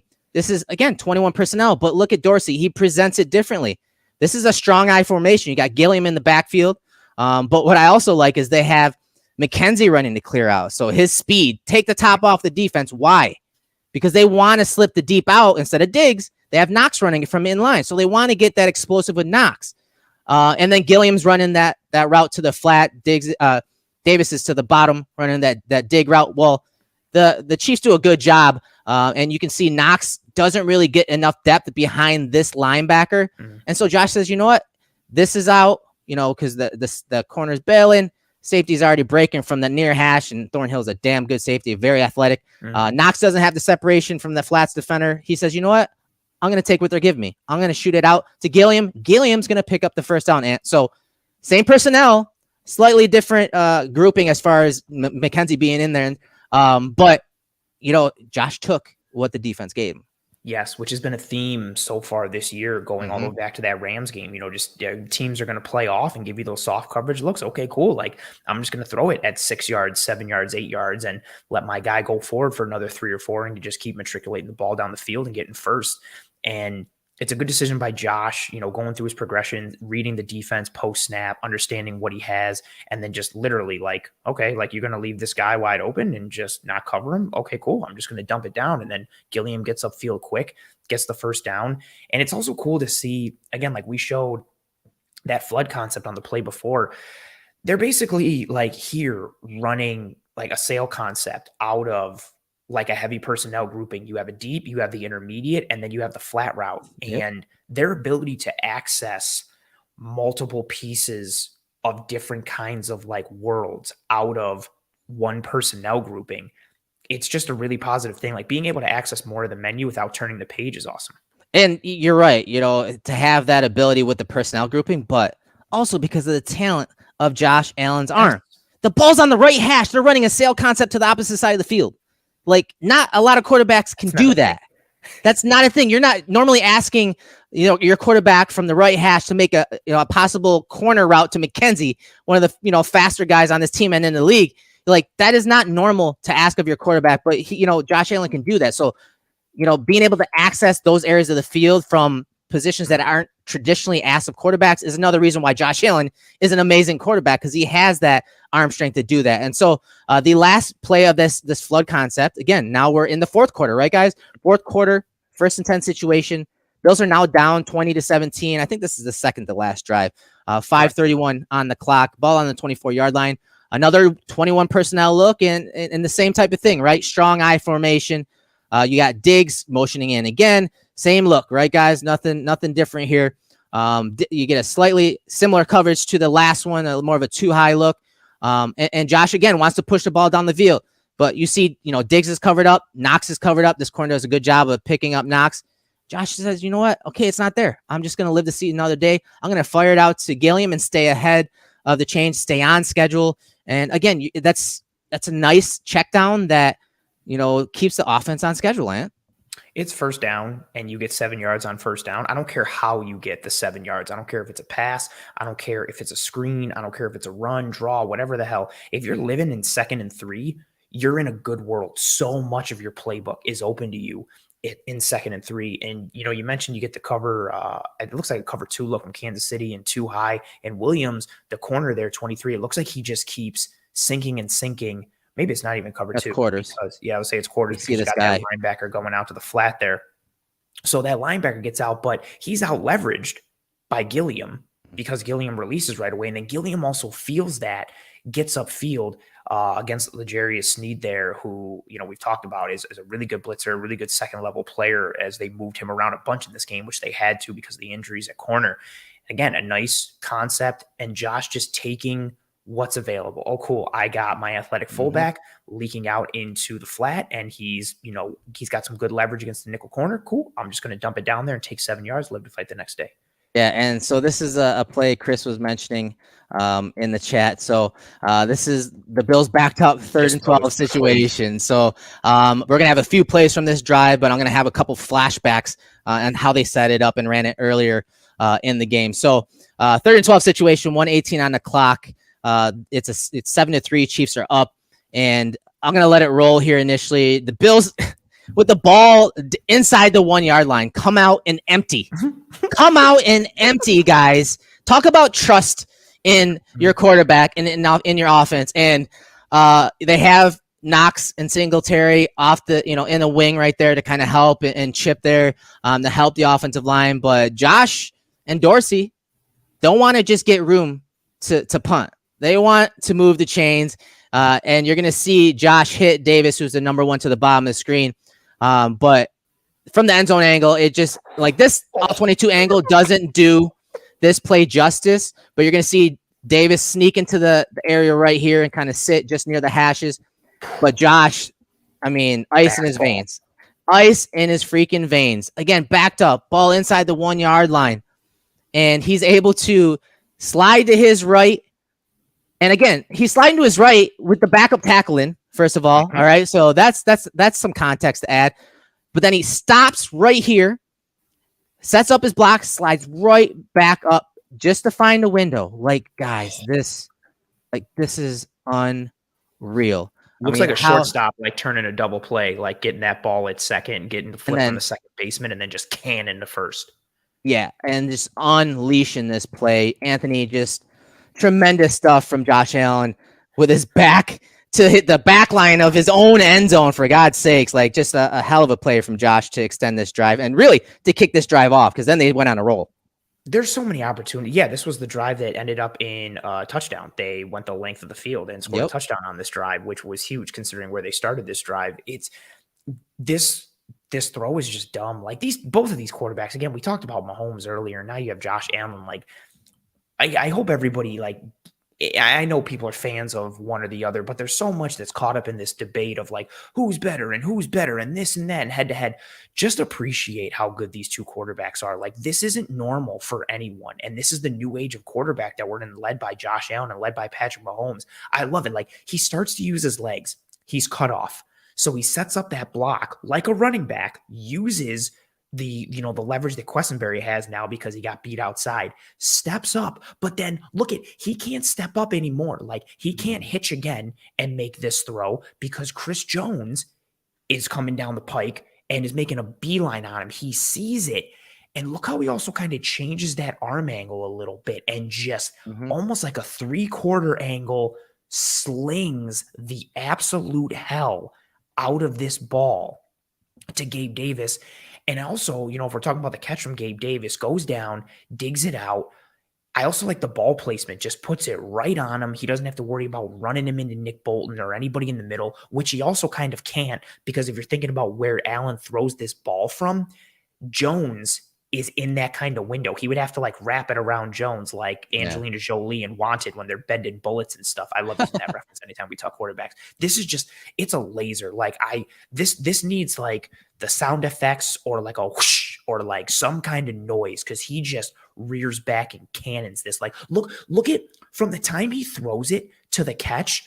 Just look at like one of the corners or one of the linebackers. Like they take like 1.5 steps. That's how fast the ball gets onto Gabe Davis. It's just like a piss missile. And from the middle of the end zone on 3rd and 12, like when he already tried to elude the rush in the end zone, there's so much that could go wrong for you. So much. And you can tell the velocity, Ant, too, because like watch how he follows through like a pitcher coming off the mound. Look how he whips his core and his hip forward like he's coming off the mound. Like you're right, man. This is a fastball. This is a fastball from damn near the back line of the end zone and just a shot. And from Josh. You know what he could have done? He could have, if you back it up on the sideline angle, he could have taken the safe option and he could have lived to fight another day and dumped it down to Dawson Knox. Maybe you hope Knox breaks a tackle. Maybe he just gets 8 yards. You get some more room to punt. No, exactly like you said. The message was clear from the time the snap happened. We're going empty in the shadow of our own goal line. We're going to try and get this thing. He doesn't take the safe throw. From a mentality standpoint and a physical standpoint, this is not a throw that a lot of quarterbacks even attempt, let alone make and succeed on. That got me out of my seat when I saw it. I forgot that, I was streaming it because Fios and CBS are having a fight, and I was lost in the moment here for a minute. It was fantastic. All right, so this is a flashback, but we're gonna show you that drive. We're gonna flash back to that drive, but this was in the first quarter, 1:32 on the clock, early in the game. Dorsey showed this look, so they have a 3-by-1 look to the bottom of the screen, but you're gonna show McKenzie. McKenzie's gonna move to the top, and you can see both receivers are stacked. Again, that's a little detail that Dorsey uses a lot. He stacks his receivers a lot. And Diggs is in front of McKenzie, and Diggs is just running a corner route. And he's going to clear things out with those 2 defenders right there from the Chiefs. For McKenzie, McKenzie runs an option route, just stops, hooks it up right there. You can see easy pitch and catch for Josh Allen. He gets to the McKenzie. Bills, get a few yards on first down, and they stay ahead of the chains, right? So that's a nice little detail that Dorsey has in the playbook. So now back to that drive that we just saw Josh Allen kick off. He's going to show a similar look. So 2nd and 7 situation, 44 seconds on the clock. Chiefs are now up 7-3, and the Bills come out and show a similar look. So to the top of the screen, you see McKenzie and you see Diggs. And this is one thing, though, stacking the receivers versus these 2 high type looks. It really isolated some of the Chiefs corners who, as we talked about, prior to this going live here and going into the game, there's some young corners that played in this game. And these are ways that Dorsey isolated those young corners. So you have McKenzie in the slot, Diggs on the numbers, and you're going to see McKenzie just go out to the flats. So now you're going to see this corner right here. He's going to open up, playing zone. He's playing with zone eyes. He's getting his eyes on Josh Allen. So he's got to space those 2 routes rather well. But Josh, again, peeks out to McKenzie, and he could take that shot. He could take that shot to McKenzie. But you can see that little peek to McKenzie. Watch the movement from that corner. He's continuing to gain width to the sideline to keep both receivers in his peripheral and his eyes on the quarterback, but it stops him from moving deep to Diggs. And Josh throws this smash concept, this corner route to Diggs with nice control, and Diggs is able to go up and get that. So you saw the option route from McKenzie on the prior play from earlier in the game. Here is that answer, that adjustment going into the half from Ken Dorsey and the Bills offense. Pause it right there, like a little before Stephon Diggs is at the 40-yard line. Little back, a little more, right there. He's in a triangle of defenders. He's got Nick Bolton on his inside. He's got, I believe that's Watson on the outside. Boom, you got to draw the triangle up there. He might even have 4. He might even have 4. No. There you go. Like he's almost in like a weird kind of quadrilateral type of situation there. This is such a hard throw, like because are you going to try and layer it in there and kind of drop it in the bucket? Are you going to put it on a rope and kind of laser it in there? Or are you going to be able to put enough arc on it to drop it over the 2nd level defenders, but not put too much arc that the deep safety or the corner can, the safety can get on top of it or the corner can get underneath it? Right there. This is just that little peek. There was that McKenzie. boom, you saw that peak. And then the effect that it has on that boundary corner, he hesitates in the slightest. And that's part of this too, right? Like the Chiefs don't necessarily have horrible coverage here or horrible execution, No. but Josh Allen's ability mentally and physically, it makes your margin for error so slight on the defense. The corner doesn't fall down. He doesn't blow coverage. Eric, to your point, he's actually playing this reasonably well and trying to space Pretty well. Yeah, he's trying to space the flat route and he's trying to space Diggs on the deep route. So he's actually, I would consider this reasonably like good coverage, but he hesitates in the slightest way, and that slight hesitation puts him out of position. And when you hesitate in the slightest against Josh Allen and Patrick Mahomes and these special quarterbacks, they make you pay in a heartbeat. And that's what this play is, along with, tying it in with that flashback, which is solid from Dorsey in terms of design and continuity and the sequencing piece. It's another example of you have to be so on. And if you're not, if you hesitate in the slightest or you're wrong in the slightest, if you're a 9.7 instead of a 10 out of 10, you're beat. And that's a hard world to live in if you're a defense, because the margin for error is so small. Yeah, so you can see that sequencing and that throw. Again, he pulled the string a little bit. He didn't throw a rifle. He high pointed to Diggs, but he didn't throw it all the way flat to the boundary so that the corner could gain some depth and make a play with it. As that ball's dropping in, like he did such a good job of layering that throw. It's a complicated throw. It's not just like a simple, let me chuck it in there. Right. No. So then fast forward later in the drive, 22 seconds left in the first half, 7-3 Bills are down. And this is the touchdown to Gabriel Davis. And whether it's the touchdown to Gabriel Davis or the touchdown to Diggs, like one thing that we saw the Bills and Chad Hall, the receiver coach, work on in training camp was, working versus press man coverage. And one thing that we saw over the last couple of years when the Bills played the Chiefs were how physical they were with the Bills and press coverage situations. And Diggs and Davis in this game weren't having it for a majority of the game, especially on this play. He does a good job of avoiding it. So he's just running a goal ball, but watch him avoid the press at the line of scrimmage and swim that jam right there. Like it's just so smooth right there, eliminates and pushes that, slaps that hand by, and then again stacks that wide receiver. Nice, good job of separating right there with his. Again, he's so big, he can create separation so easily and do it in a way where it's not, blatantly obvious. But this was one of those plays where this is just what are you doing with these guys here? What's going on here? Like, why are you leaving this corner on an island? Why are you blitzing in this situation? And leaving Gabriel Davis, the guy that has torched you over the years. Like, this is just a dumb call, an all-out blitz, basically. That safety in the middle field has no chance to make a play on this ball. No, and Justin Reed has to come down and take Stephon Diggs on the other side. So, if Allen looks to the outside, he's got Diggs wide open this deep out as well. Yeah, it's just – this was the part of the game, and I mentioned this earlier, when you asked me about some of the things I like from Dorsey in this game. This was the part where the Chiefs were still kind of working in those blitzes from Steve Spagnuolo, and things were working a little bit. They were getting into a rhythm, and Spags just sends the house again. And we'll start with the protection. They 7-man protect this. Everybody IDs their man. Boom, you called it up exactly how it is. I'm sorry, so it's not Justin Reed that's on Diggs because Reed blitzes. Knox picks up Reed, which is nice because he's in that hipped off alignment and in the backfield, which allows him to scan and read this. So he picks up Reed. Singletary is scanning. He turns, picks up L'Jarius Sneed. Quisenberry does a good enough job against Chris Jones. And if this is the risk reward and what Steve Spagnuolo likes to do, if you're not getting home, nice little snatch trap there from Mitch Morse, who just buries his man into the turf. He's like our national treasure at this point. Mitch Morse, he's fantastic. You get good protection up front. And this is what I mentioned earlier. Instead of trying to beat these blitzes with quick game and hot throws, they 7-man protect on this one and say, you know what? They can't, if they're blitzing like this, that means either Diggs or Davis or both are going to have one-on-one coverage. And these corners cannot hang with Diggs or Davis in one-on-one coverage. So the protection sets the tone and tempo for this play. Josh gets enough time, drops it in the bucket, just a beautiful throw, capping off a really beautiful route. And I love what you mentioned with Gabe Davis's frame, because he's faster than people realize with that time speed, but it's the size and the frame that allows him to win downfield. Because when there's that hand fighting and there's that jostling, who are you going to take? like the 6'4" receiver with the big frame, or they're like 5'11", 190 corner who's a rookie going up against him. Like, this is a mismatch downfield, not from a speed perspective, but because of a technique, size, and frame perspective.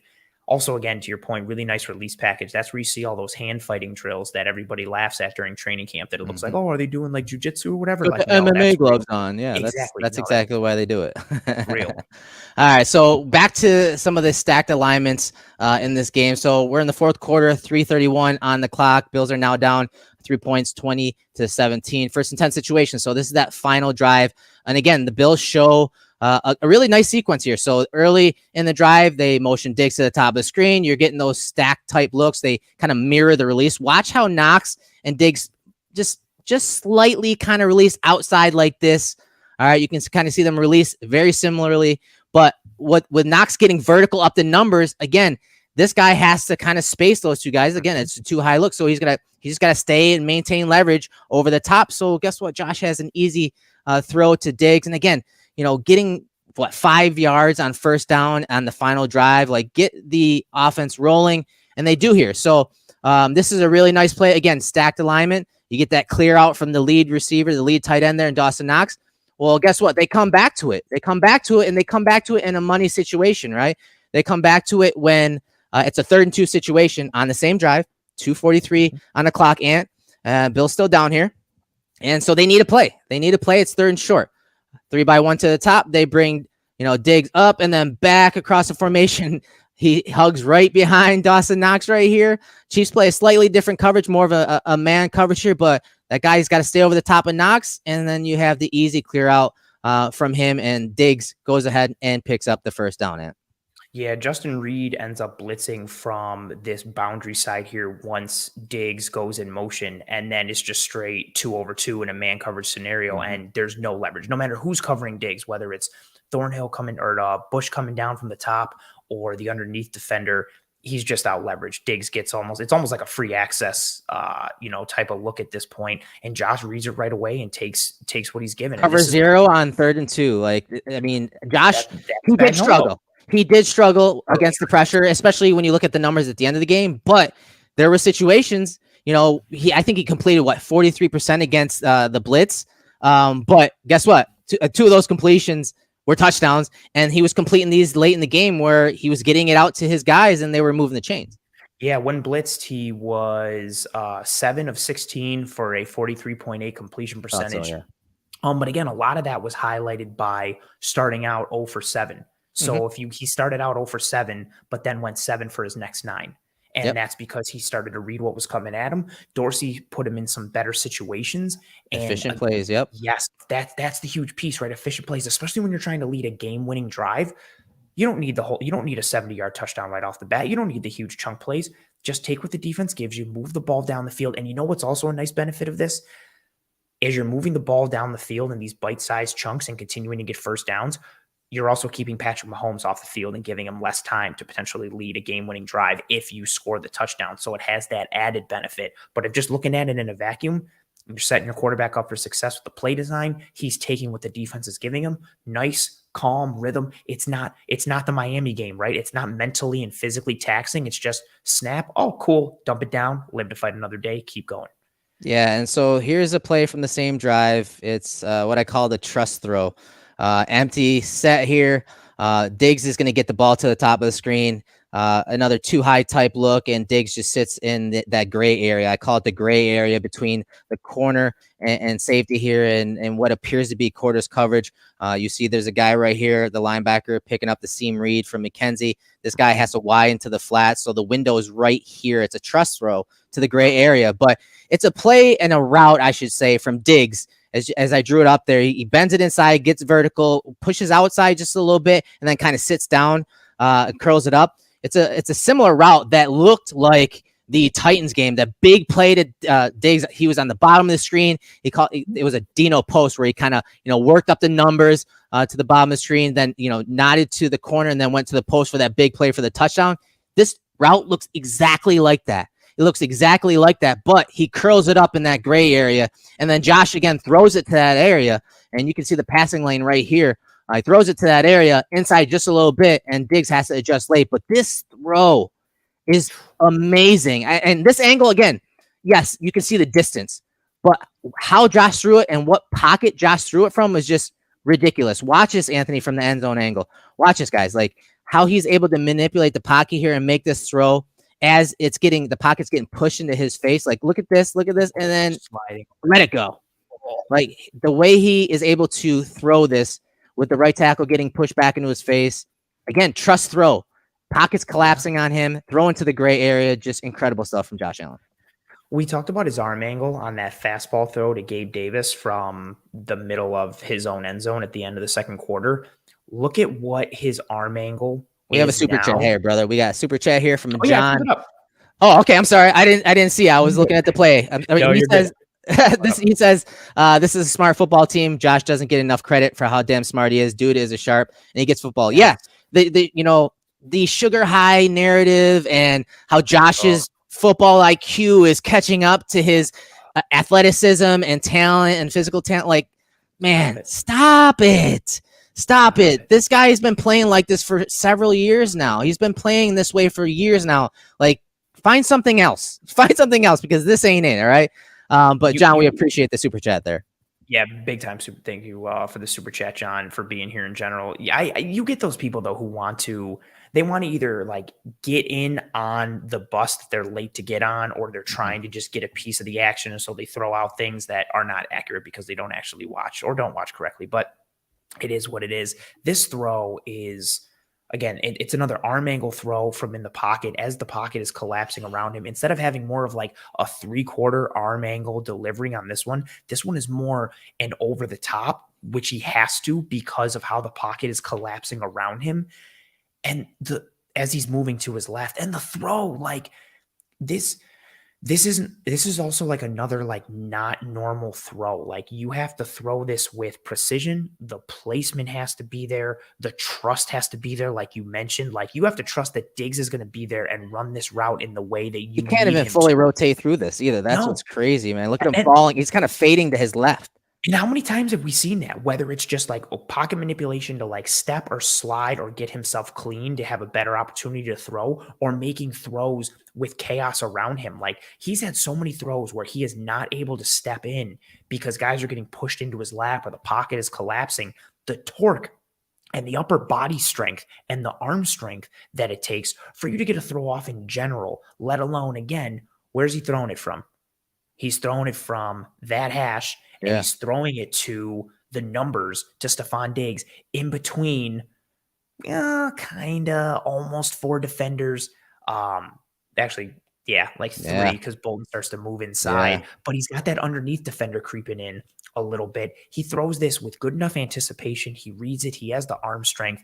Diggs has the ability to dig this ball out, make a good hands catch, take the hit. He knows what's coming. This is everything you said. The trust throw, the throwing in the pocket while chaos and everything's kind of falling apart around you. It's just, again, things that not a lot of quarterbacks are able to execute, and it's something special when it happens. Yeah, we're going to finish off this breakdown with 2 plays from Josh Allen, that segment that we've been doing for most of the year. This is the play from Josh Allen in the beginning of the game where I don't know how he gets out from this. You see him escape to his right and then boom, out the left side there. And then this little move right here is why we call this segment Josh's Jukes. I don't know how he got out of this muddy pocket here, but he did. He's able to get out the left side there and then just break some ankles to get up the field for a good gain. And you know what? Josh doesn't go out of bounds, which on this play, I would have liked to see him go out of bounds. But either way, this is what we want to call Josh's Jukes, the segment for this game. Yeah, the ending scared me a little bit. I saw him turn his back and take the shot, and I was just like, oh my God, his kidneys. But this is just, another one where pressure, all like, how do you feel if you're the Chiefs? Like Chris Jones gets in on the left, so Josh tries to go to the right, and then 99 there, who you arrow, Josh. Josh tries to escape out that door. He can't. Dunlap is coming around on the right side. He can't get that way. Bolton is coming from the right side as well on Singletary, so Josh just gets out the left side, and then still right here, like he's got 2 defenders on him. He's got Karlaftis, who is putting a decent rookie season together, and he's got Harris. Just that little hesitation, freezes, he gets around. Again, not a normal thing, a thing that Bills fans have become accustomed to, but this is not a normal thing that people should expect for their quarterback. And we got another super chat. Thank you very much, John, for being here and for your donation. He says, Josh reminds me of Manning. He is becoming an on-field general, and his co-op with Dorsey is going to be unreal in the future. Mm-hmm. And then John throws a Go Bills out there. Oh, that's awesome. We appreciate it, John. Yeah. It's a different type of Manning for sure. Like, obviously they're different athletes, but he's incredible. I mean, Peyton Manning sure as hell didn't do anything close to this. He didn't even practice this. Can you imagine if he did? Could you imagine if Peyton Manning could move like this? He would have blew out a knee or a hip or something if he tried anything like that in practice, let alone in a game. But yeah, get out of bounds on that play. Like, I know you're going for the first down, but if you're going to do that, like, dive for the first down as you're angling out of bounds. Like, protect yourself a little more. Don't take that freaking hit there. But yeah, the last play that we're going to look at here is, in my opinion, the Nickel City play of the game here. Again, light up segment here for our sponsors, Nickel City. And it's a play that the Bills haven't really called all that often this year. And that's those designed runs for quarterbacks. But this is one we've seen. This is that pin and pull type run, that crack toss type run off the right side there. And it's our light up segment here. It's the light up play of the game for us because, I mean, we just got to celebrate that this is a quarterback here. And this is a quarterback that knows how to set up blocks, but also how to break ankles, as you saw in the last play. Look at him break Snead's ankle right there. And then Morse isn't able to get a piece of Reed here. And guess what is coming now? Hurdle Avenue posterizes Reed right there, jumps over the top of him on this drive. I mean, this is why this play from Josh Allen, again, a call that hasn't happened all that often this year, but a play that just really kind of took the wind out of the sails of the Chiefs on this drive. I think this is one that Dorsey's kind of like keeping in the bag for when he needs it. This is that, like break glass in case of emergency type play. And they needed it on this drive, on this game winner. I'll tell you what, I was a little annoyed that he went out of bounds. I wanted him to stay in bounds. Bolton chucks him out. Also, a cool thing to keep in mind as well, like L'Jarius Sneed and Justin Reed are both good players.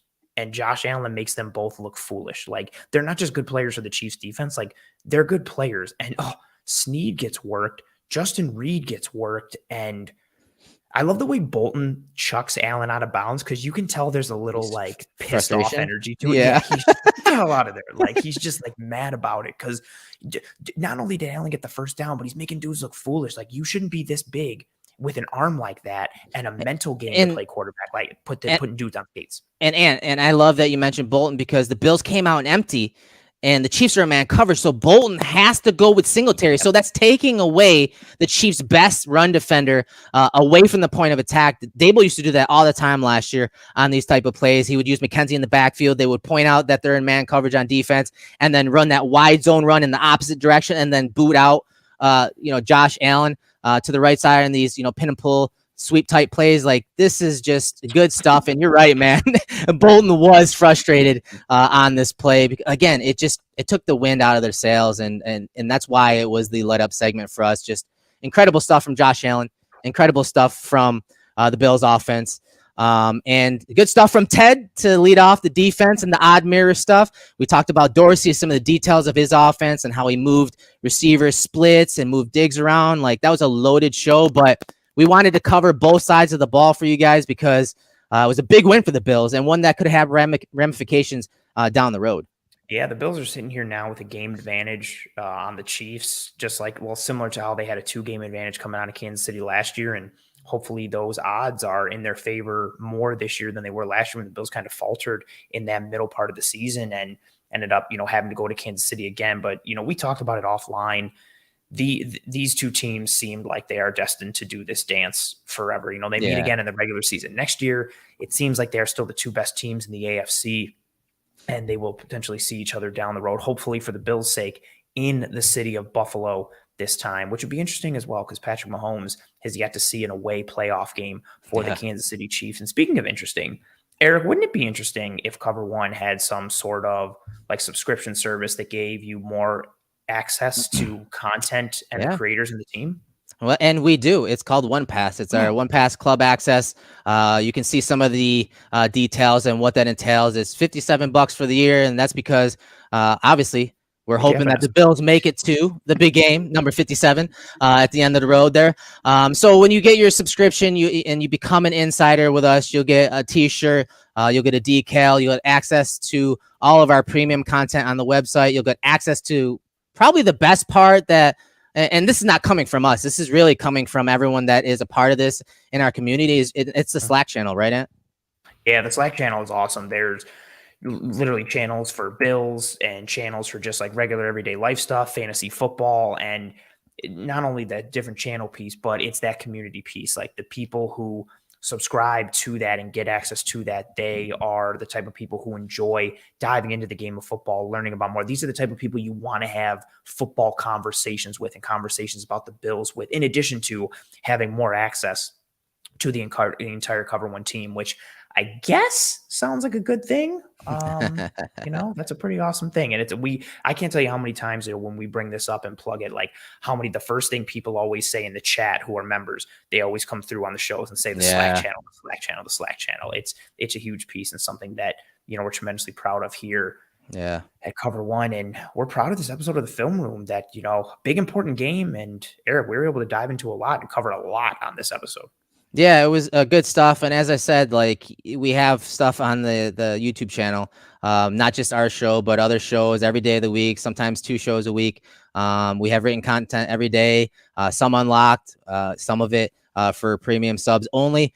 And as I said, make sure to get onto the YouTube channel, check out that Diggs breakdown, Dorsey breakdown that I did.